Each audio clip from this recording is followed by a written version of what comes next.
Hey, records, food, and other stuff. Been 5 months, I was told by Wyatt tonight, since I did a video. So I'm going to do a pre-show to a podcast I'm going to do tomorrow. I'm going to post this, it'll probably be the same day, later today, because I'm going to post this just after midnight. And I'll record the show and post it tomorrow. It's a bunch of albums I've gotten since the holidays have started. The first two are Christmas presents.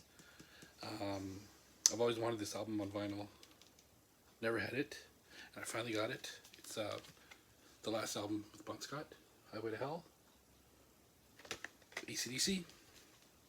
I go a little more in depth. Not too much on all of them, but I got this album brought back a good memory of seeing this band here in Hamilton at the old Tivoli Theatre. Blue Rodeo live at Massey Hall. Tivoli Theatre, rest in peace. I was working down the street tonight, it burned down at the Dry Mustard Seed Mill, and a lot of good shows. I've seen about, I think, 2 or 3 shows there. It was a good venue. Yeah, so today I went out and bought 2, 3, 5 albums with a gift card I got for my birthday last week. This one here, To Victory, Lars Fredriksson from Rancid. It's a six song album. One of the great bluesmen, one of my favorites, Buddy Guy, Damn Right I Got the Blues. Check out his backup band. Jeff Beck, Eric Clapton, Neil Hubbard, Mark Knopfler, John Porter.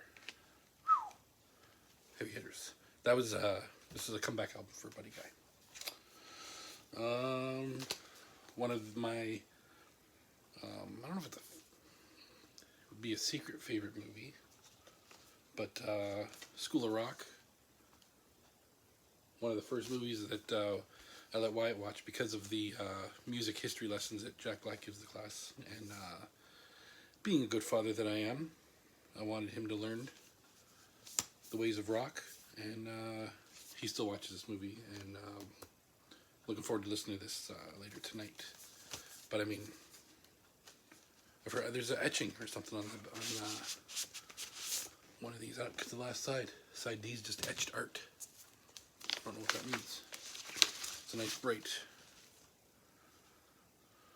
See? Oh yeah, they got etching in it.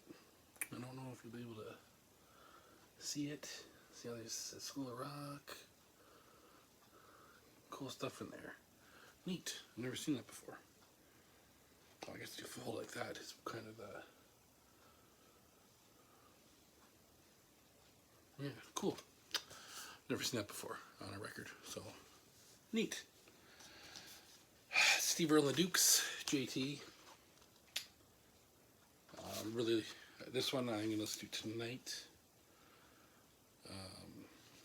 Before, so if I talk about it, I can actually tell you if I like it or not. Grateful Dead album, their first one. Then I got a box of records from my father-in-law. He found them in his basement, and 2 notable ones. I just enjoyed the cover art of the first one. It's the 3rd studio album by Edward Bear. The first song on it, last song's their biggest hit. When I heard it, I'm like, I kind of know it, but... And then this is their last, 4th and final studio album, Edward Bear, Close Your Eyes. And I think that was another hit, one of their hits, was Close Your Eyes. So I guess as they started gaining momentum, I'll dig deeper, maybe, into that, right? On the podcast. I've been an Aerosmith fan since grade 9, high school. I was a grade 9 student, went into geography class, Miss Middleton's geography class, and I met Scott, a friend of mine. I haven't talked to him since high school, actually, probably since grade 11. I wasn't in any classes or anything with him, but he was a year older, and sat down. He goes, what music do you listen to? And I just started getting into music. I joined Columbia House, and I had a bunch of cassette tapes. And I was like, I don't know, I'm listening to classic rock right now, like Led Zeppelin, Tom Petty, Neil Young. And he goes, oh, what about Aerosmith? And I knew I had, definitely knew I had Pump and I think a Greatest Hits cassette that I got from Clubhouse. And he goes, oh, I'm a huge Aerosmith fan. He goes, I'll make you a tape tonight. And he goes, Pump's okay. He goes, but he goes, I'm going to go back to the 70s and give you their good stuff. I wish I still had that cassette tape. It was the most amazing mix of Aerosmith, and it turned me into a huge Aerosmith fan. And but the last few years, with some of the stuff you find out with the Me Too movement and everything that Steve Tyler has done, which I talk about in the podcast, I've already written it, so yeah, I've just kind of like, I don't really want to support them, but Record Store Day came out. This release is like earlier, like before their first album. A lot of these demos, in some way or another, made it to the final album in a more cleaned up way. But I really liked reading all the liner notes and these old pictures, like before stuff got weird. Aerosmith, The Road Starts Here. The way they treated Joey Kramer too near the end here. Unfortunately, I think their best days are behind them. I don't think they need to release any new music. If they feel like touring, they can tour, but I think now it's more of a, I haven't seen them, so let's go see them. I think that's the kind of group they're becoming, because I've seen them 7 or 8 times, and their last few albums of original work, Get a Grip was the big one, their last big one, and then after that, they did 9 Lives. Then they did, I can't remember the other one, Music from Outer Space, I don't know, Music from Another Planet or something that was garbage. I did like their cover album, Hunkin' Up Bobo.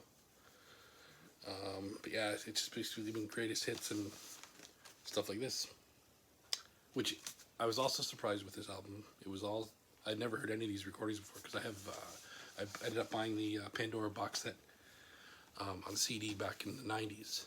And I thought, oh, it's probably just going to be, but then I read the description and said, no, these are all new releases, all from the vault. So I grabbed it and I was quite happy with it. So I could post this video. Look out for the podcast tomorrow as well. The podcast, I go a little bit deeper. And yeah, I'm going to do a little history lesson on Edward Bear. I didn't write too much about them, so I'm going to go back and rewrite that. I'll look them up and talk about them a little more. They're like adult contemporary. And I've been listening to that stuff lately.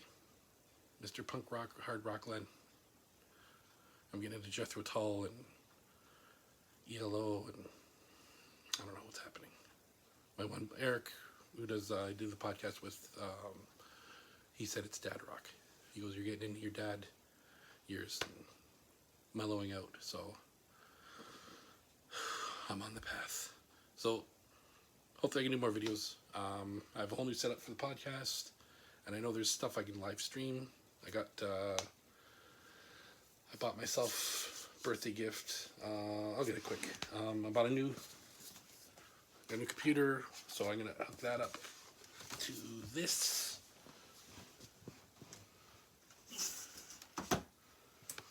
I got this off of Best Buy. It's like a little studio in a box, and this can help live stream. Hopefully I can do like, I'll just use Spotify, since I'll probably put it out on Anchor or whatever, but if there's a new album coming out or whatever, if I get it, we can live stream it or something. Also video games, yeah, different things like that, movies or whatever. But yeah, hopefully my voice is good. I'm just getting over a cold, so if it sounds like I'm breaking up because I'm ready to cry, it's not. Just getting over a cold. All right, that's it. Listen to the podcast. Facebook, Instagram, YouTube, records, food, and other stuff. I'm Len. Talk to you later. Bye. Talk to you later, not Seder. Oh my God.